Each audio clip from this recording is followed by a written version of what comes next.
High বন্ধুরা, good morning. সবাই দেখতে পাচ্ছ এখানে একটা বেল জলে চুবিয়ে ধুয়ে নিলাম। তারপরে এবার বেলটাকে ফাটিয়ে নিলাম।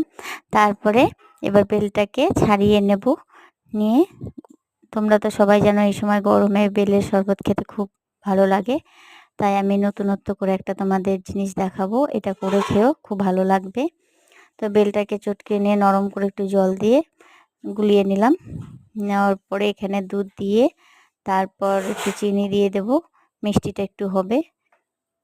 তো স্বাদ মতো মিষ্টি দেবে, তোমাদের যেমন ইচ্ছে, বেল যেমন মিষ্টি হবে সেই হিসাবে চিনিটা দিতে হবে। তারপরে বাড়িতে আইসক্রিমের বাটি ছিল, সেটা পরিষ্কার করে রেখে এই দেখো এখনই ঢুকিয়ে ফ্রিজে ঢুকিয়ে দিলাম। কিছুক্ষণ বাদে বের করে নেব। নেওয়ার পরে তারপরে দেখো বেলের আইসক্রিম হয়ে গেল তৈরি।